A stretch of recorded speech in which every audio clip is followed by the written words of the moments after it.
전도서 5장 8절부터 20절에 있는 말씀으로 교대인 제목은 하나님의 선물입니다. 5장 1절부터 7절은 하나님의 집에 들어서는 자가 지녀야 할 마음가짐에 대하여 말씀했습니다. 이제 8절부터는 하나님을 경외하는 자가 지녀야 할 사회적인 책임과 또 도덕적인 의무에 대하여 말합니다.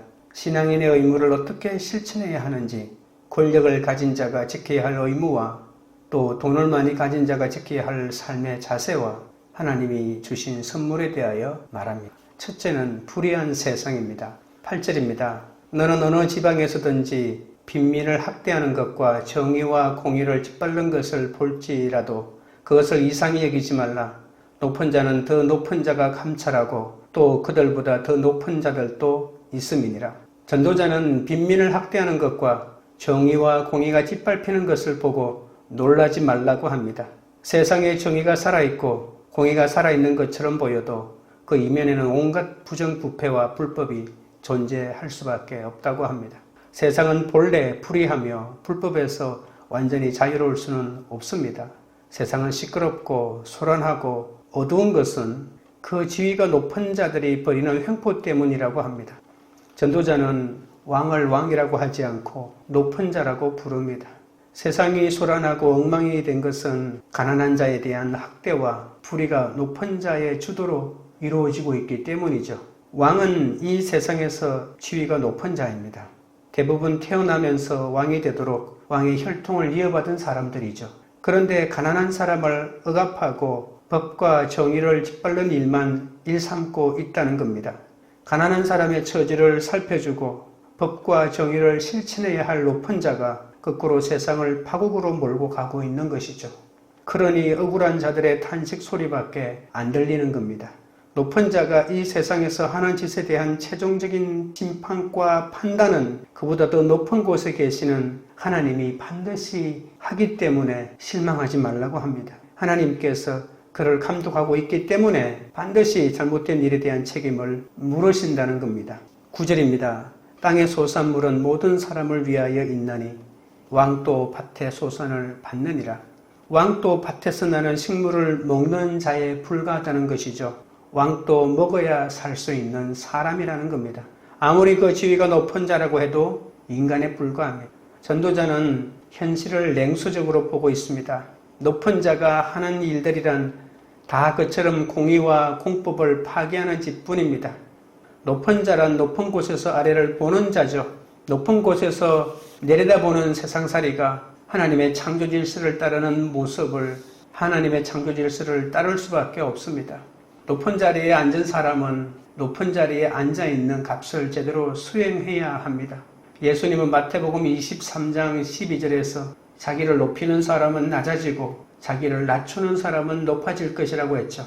예수님은 높은 자는 낮은 자를 섬김으로 자기를 낮추어야 된다고 말했습니다. 우리 주님이 바로 그 섬기는 자의 모범을 잘 보여주지 않았습니까? 태어날 때 지위가 높은 자로 태어난 것이 중요한 것이 아닙니다. 왕족으로 태어난 것이 중요한 것이 아니란 말이죠. 지위가 높은 자가 되어 하늘의 뜻을 이 땅에 이루어드리는 사람이 되어야 합니다. 하나님이 그를 높은 자리에 두신 것은 하나님의 뜻을 따라서 이 땅에 정의와 공평과 평화를 구현시키기 위한 의도잖아요. 그런데 그 역할을 제대로 감당하지 못한다면 그보다 더 높은 곳에 계시는 하나님께서 엄한 심판을 하는 것이죠. 높은 곳에서 세상을 내려다보는 사람은 세상에 있는 모든 것을 더 높은 곳에 계시는 하나님이 보시도록 좋게 이끌어가는 사람입니다. 우리가 최선을 다해 해야 할 일은 우리 손에 맡겨진 일을 감당하되 우리 손이 미치지 못하는 과제와 세상의 부조리에 대해서는 하나님의 도우심과 섭리를 구해야 합니다.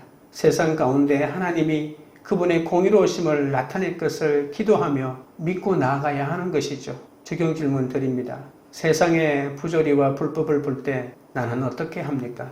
둘째는 헛된 재물입니다. 10절부터 12절입니다. 은을 사랑하는 자는 은으로 만족하지 못하고 풍요를 사랑하는 자는 소득으로 만족하지 아니하나니 이것도 헛되도다. 재산이 많아지면 먹는 자들도 많아지나니 그 소유주들은 눈으로 보는 것 외에 무엇이 유익하랴.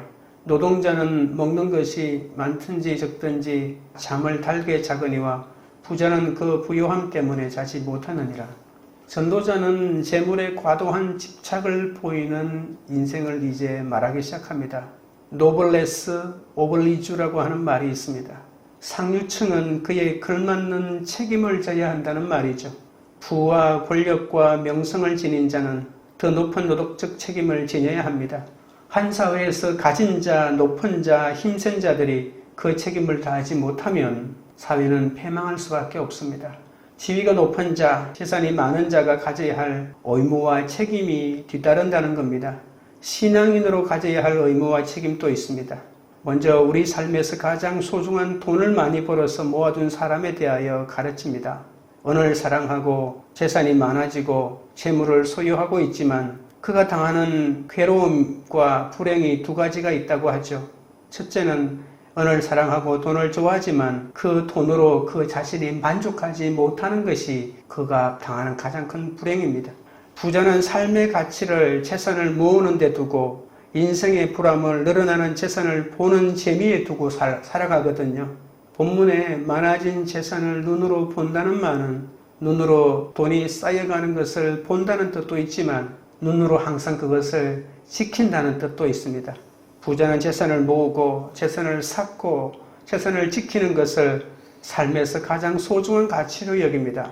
하지만 이 부자는 잠을 제대로 자지 못합니다. 그는 재산을 지키는 개에 불과합니다. 누가 가져가지 않을지, 도적이 들어올지는 않을지 항상 그 돈을 지키기 때문에 잠을 제대로 못 잔다는 겁니다. 그러니 그가 불행하다는 것이죠. 일평생을 쫓기며 온갖 울분과 고생과 분노에 시달리면서도 죽고 나면 아무것도 그가 가져가는 가는 없습니다. 재물과 탐욕은 진리와 함께 할 수 없습니다. 바람을 쫓는 것처럼 재물에 집착하는 사람은 결국 소유할 수 없는 것들을 쫓아다니며 인생을 낭비할 수밖에 없습니다. 세상은 사람을 평가할 때 그가 모아놓은 재산의 규모를 따집니다. 돈이 있어야 큰 소리 치고 돈이 있어야 사람 대접을 받습니다. 우리가 매일 땀을 흘리면서 일하는 목적은 돈을 벌고 돈을 모아서 재산을 늘려가는 것이죠. 그러다 보니 재산의 가치가 올라갈지 또는 내려갈지 그 재산을 살펴보느라 정신이 없습니다. 우리는 모두 돈에 매여 사는 인생이 되었습니다. 재물을 사랑하는 인생의 문제는 무엇일까요? 전도자가 고발하는 부자는 돈을 모으기만 했지 쓸 줄을 모르고 돈을 쌓기만 했지 나눌 줄을 모르고 돈을 지키기만 했지 베풀 줄은 몰랐던 겁니다. 부자는 자신에게만 부요했던 인생이었기에 날마다 잠도 제대로 자지 못하는 불면증에 잘리는 겁니다. 13절부터 17절입니다. 내가 해 아래에서 큰 패단되는 일이 있는 것을 보았나니 곧 소유주가 재물을 자기에게 해가 지도록 소유하는 것이라. 그 재물이 재난을 당할 때 없어지나니 비록 아들은 낳았으나 그 손에 아무것도 없느니라. 그가 모태에서 벌거벗고 나왔은즉 그가 나온 대로 돌아가고 수고하여 얻은 것을 아무것도 자기 손에 가지고 가지 못하리니 이것도 큰 불행이라. 어떻게 왔든지 그대로 가리니 바람을 잡는 수고가 그에게 무엇이 유익하랴. 일평생을 어두운 데서 먹으며 많은 근심과 질병과 분노가 그에게 있느니라. 전도자는 부자가 겪게 되는 불행한 현실을 말합니다. 아끼던 재산이 그 주인에게 오히려 해를 끼칩니다. 부자의 재산이 왜 그 소유자를 괴롭힐까요? 고생하면서 모은 재산을 죽은 다음에는 단 한 푼도 가져갈 수 없기 때문이죠. 그 많은 재산을 모으기까지 일평생 어두운 데서 먹고 얼마나 고생했는지 모릅니다. 그렇게 애쓰다 보니 근심과 질병과 분노가 떠나지 않습니다. 전도자는 그 모든 것이 바람을 잡으려고 수고하는 것에 지나지 않는다고 합니다. 그럼 어떻게 해야 할까요? 물질을 쌓지만 말고 나누어야 한다는 겁니다. 모은 재산을 사회에 환원해야 되고 그 모은 재산으로 사회를 섬겨야 하죠. 나누고 베풀 책임이 부자에게 있다는 겁니다. 성공은 나눌수록 커집니다. 재물을 사랑하는 인생이 얼마나 허탄한지 모릅니다. 행복은 모으는 데 있지 않고 쓰는 데서 발견됩니다. 행복은 지키는 데 있지 않고 나눔에서 체험된다는 사실이죠.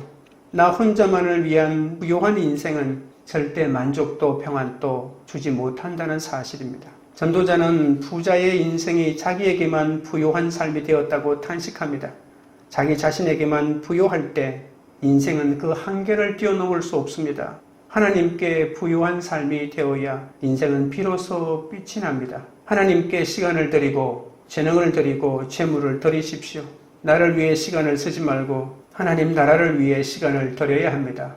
나를 위해서 재능을 펼치지 말고 나를 원하는 곳에서 재능을 사용해야 합니다. 나를 위한 재물이 아니라 하나님의 영광을 위한 재물이 되어야 합니다. 그리스도인은 하나님께 부요한 인생을 살아야 하지 않겠습니까? 하나님을 위하여 부요한 사람, 이웃을 위하여 부요한 사람이 진정으로 행복한 사람입니다. 나를 위하여 재물을 쌓고 그 재물을 지키는 삶은 절대 행복하지 못하는 이 단순한 사실이 그렇게 인정이 되지 않기 때문에 돈 때문에 살고 돈 때문에 죽는 겁니다. 나를 필요로 하는 세상을 위해 내 것을 기꺼이 환원하는 삶이 이 어두운 세상을 바꿀 수 있을 겁니다. 세상에는 돈의 애착에서 벗어나지 못하는 인생이 얼마나 많은지 모릅니다. 이렇듯 하나님께 영광을 돌리는 데 사용하지 않고 자신을 위한 재물에 집착하기 시작할 때 그 재물은 오히려 나를 죽이는 치명적인 독이 될 겁니다. 세상의 재물에 매이지 않고 하나님을 바라볼 때 비로소 삶의 허물을 이길 수 있습니다. 적용 질문 드립니다. 내가 가장 집착하는 세상 재물과 헤어나오지 못하는 관계는 무엇입니까? 셋째는 하나님이 주신 바입니다. 18절부터 19절입니다.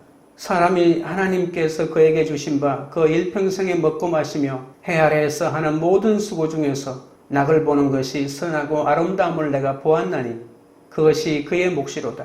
또한 어떤 사람에게든지 하나님이 재물과 부요를 그에게 주사 능히 누리게 하시며 제 몫을 받아 수고함으로 즐거워하게 하신 것은 하나님의 선물이라. 전도자는 마지막으로 하나님이 사람에게 주신 선물이 무엇인지 설명합니다. 하나님의 집에서 얻은 은총이 완성되는 자리가 일상생활이 이루어지는 세상이라는 거죠. 욕심을 부리며 사는 인생이 아니라 만족하며 살 줄 아는 인생이 제대로 된 삶입니다. 재물에 매여 사는 인생이 아니라 재물을 누리며 사는 인생이 되어야 합니다. 특별한 날을 기념하는 인생이 아니라 날마다 사는 일상을 기념하는 것이죠. 재산이 많은 것이 인생을 행복하게 하는 것이 결코 아닙니다. 하나님이 자기에게 주신 재물을 만족할 줄 알아야 합니다. 수고함으로 즐거워하는 것이 행복의 원천 아닙니까? 그런데 이 모든 것이 하나님이 주신 선물인 것을 알 때 우리는 평범한 일상과 평범한 장소와 평범한 사람 속에서 기뻐할 수 있습니다. 일상이 하나님이 주신 선물이라는 것은 일상이야말로 하나님의 임재를 체험하는 거룩한 장소라는 뜻입니다.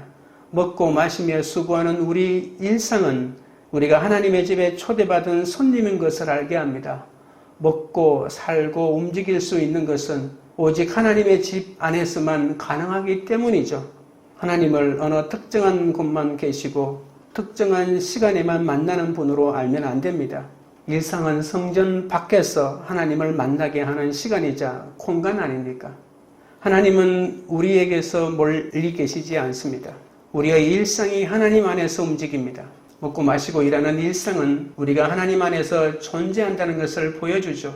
우리가 사는 우주는 하나님의 집이고 우리는 하나님이 차리신 일상에 우리가 정식으로 초대받은 손님입니다. 하나님의 식탁에 초대받은 손님으로 작은 일상을 기뻐하면서 즐겁게 보내야 합니다. 우리에게 주어진 모든 것은 다 하나님이 누리게 하신 은혜이자 축복입니다. 이 세상도 이 세상에 지어진 모든 것도 다 하나님의 것이죠. 그렇기에 우리 인생 가운데 주어진 고난과 즐거움도 모두 하나님 손에서 나온 겁니다. 우리는 주어진 모든 것을 하나님의 축복으로 알고 성실하고 열정적인 자세로 살아가야 하죠. 20절입니다. 그는 자기의 생명의 날을 깊이 생각하지 아니하나니 이는 하나님이 그의 마음에 기뻐하는 것으로 응답하심이니라. 20절은 주어진 일상에서 감동하는 자는 자기 생명의 날을 깊이 생각하지 않는다고 오해할 수 있는 말이기도 합니다. 세 번역은 하나님은 이처럼 사람이 행복하게 살기를 바라시니 덧없는 인생살이에 크게 마음 쓸 일이 없다 이렇게 했습니다. 하나님이 우리에게 바라시는 것은 우리가 행복하게 사는 것이죠. 덧없는 인생살이에 마음을 졸이기보다는 날마다 맞이하는 하루를 감사하며 사는 것이 선하고 좋은 일입니다. 언제 죽을 것인지를 염려하지 말고 인생은 죽음으로 허망하게 끝난다고 착각하지도 말고 날마다 행복하게 살아가라고 하는 말입니다. 이런 행복은 우리 마음에 하나님이 계실 때 이루어지죠. 우리 인생과 일상이 하나님이 주신 선물인 것을 깨달을 때 이런 평화를 누릴 수가 있습니다. 내 마음에 하나님이 계실 때 날마다 맞이하는 일상은 지루한 반복이 아니라 날마다 새롭게 되는 선물이라는 것입니다. 생명의 날을 깊이 생각하지 않는다는 말은 내가 하고 있고 살아가는 일상이 너무 재미있기 때문에 순식간에 지나가 버린다는 그런 뜻입니다. 시간이 지루할 틈이 없죠.